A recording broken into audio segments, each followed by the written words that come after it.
Live from downtown Detroit, home of WDIV and Click on Detroit, Local 4 News at 11 starts now. Rain rolling in tonight. We'll look at how much will be there for the morning commute. Plus 90s not far behind. All right, Ben, we're going to begin, though, with a big jump in coronavirus cases across Michigan. The state is reporting 891 new cases of COVID-19. That's the highest one-day number in more than 2 months. 4 more Michiganders have sadly lost their lives to the virus. The state says the group with the highest rate of new cases is people in their 20s. During her briefing, Governor Gretchen Whitmer urged Michiganders to follow her mask mandate or parts of the state would move back to phase 3. Almost 900 cases today. It's the largest number we've had since May 14th, all right? So that's the trajectory that we're currently on. That's why masking up is so important right now. We are trying to hold on to staying in phase 4. But if that trajectory continues and we have to move some regions back to phase 3, that means there will not be in-person instruction, and the school board plans about how they're going to deliver remote education are going to be utilized. And so what I can tell you is that if the numbers keep going where they're going, it's going to be very problematic, and we may very likely have to take some steps backwards. Now, DDOT bus drivers have been some of those essential employees who have been hard hit on the front lines of the pandemic. One driver has died from COVID and others have been hospitalized. And now drivers are worried a promise made by City Hall for more protection may not be fulfilled. Jason Colthorpe is live at Woodward and 8 Mile. Jason, what's the holdup? Well, if you ask the city, Kim, there isn't one, but drivers who have been assaulted in the past, they've been spit on and are now working through COVID, are waiting on these promised enclosures. They're protective enclosures that would basically encase them away from everyone. And it's taking time. Men and women are putting it on the line every day. Almost from the beginning of the pandemic, the city has put a focus on protecting the men and women who drive city buses. And I've said this before, I mean, we're the first responders to the first responders. I mean, the hospitals turn people away. We are not allowed that luxury. That's led to 50 to 60 drivers coming down with the virus, according to Tolbert, including 5 who had to be ventilated, and of course, Jason Hargrove, who died. It led to an announcement on June 11th by the mayor and the head of DDOT about new enclosures and possibly face shields to fully protect drivers. But so far, nothing. So I don't understand if the union, the director, and the mayor is on board with this. What's the holdup? Well, absolutely, we feel the frustration. I know I feel it. I'm committed to make sure that this gets done. Michael Oglesby is the director of DDOT, and right now he feels drivers are as protected as they can be, and those enclosures are coming. That's where I've made the vow that we are going to get these barriers as soon as possible. If we can push the procurement process faster, we're going to do it. Our goal is to make sure that everybody's safe. And remember, this is just not for the drivers, this is for the passengers also. Oglesby says the timeline has never changed. Enclosures should be in place by early next year. But with case numbers climbing again, drivers worry about what can happen from now until then. Jason Hargrove gave his life for this, and it shouldn't be in vain.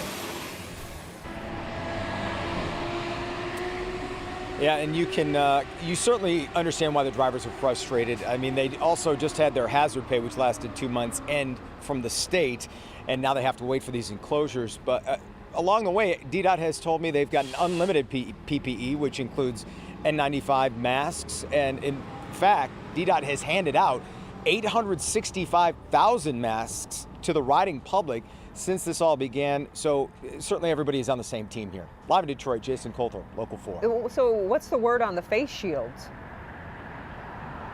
Yeah, that's interesting, Kim. Apparently at this press conference, it was a suggestion from the health department, but drivers were under the impression they were getting them. I talked about it with the DDOT director. He said, you know, if it's not something we're opposed to, they just worry that it might impair their vision, but if it doesn't and it's helpful, they're all for getting those too. Yeah. Back to you. Okay. Jason, thanks. Well, coaches from both Michigan State and the University of Michigan helped the governor get out her mask message today. U of M is taking action on campus right now. Our Mara McDonald live tonight in Ann Arbor. And Mara, the mask mandate got quite a bit stricter there. It sure did, Devin. You know, I am standing on the campus of U of M right now, and here is what the university is saying. If you are on our campus, inside a building or outside on our property, they want you to have a mask on, and they want you to start right now. The university sending out an email to students and putting it on all their online platforms. It says this: if you're on school property, including buses, a mask has to be worn. Tonight, that message had not yet been absorbed by most of the people on the diag, but it was clear some had read it and were taking it seriously. I think it's going to be the same people who were social distancing, staying home, wearing the masks. I think they're going to continue into the fall. Also, I think there's going to be like two different dynamics. Like there's going to be the classroom dynamic and the party dynamic. Yeah. And I think in the classroom, people will probably be respectful and wear their masks. The governor got an assist at her press conference today detailing the rise in cases, 891 new ones, the highest one-day total in 2 months. Tom Izzo, along with Susie Merchant from MSU and Kim Barnes-Arico from U of M, were on hand, and the coaches from both schools have come together to do a public service announcement on the necessity of masking up. Wear a mask. Wear a mask. Wear a mask. Wear a mask. Wear a mask. No surprise the universities were well represented today because the age group driving the spike in cases is 20 to 29 years old, according to the state. But I have been a little disappointed how some of the Michiganders have handled some things lately. There's no task that we can't handle, especially when we tackle it together.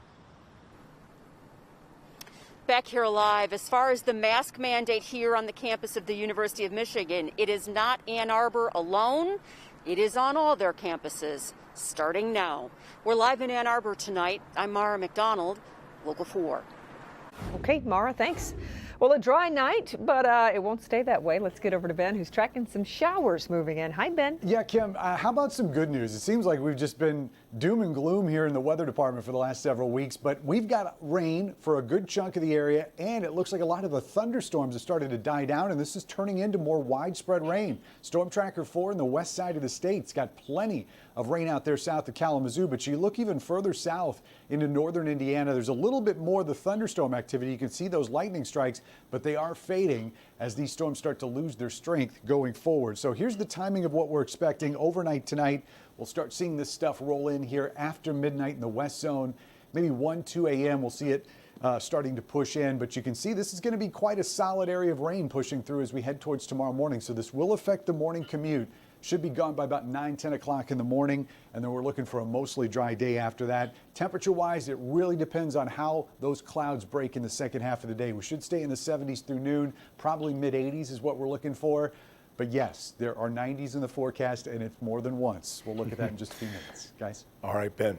Protesters gathered outside Harperwood City Hall tonight as the investigation into the death of Priscilla Slater continues. Last month, a 38-year-old was found unresponsive inside a holding cell. Well, she later died.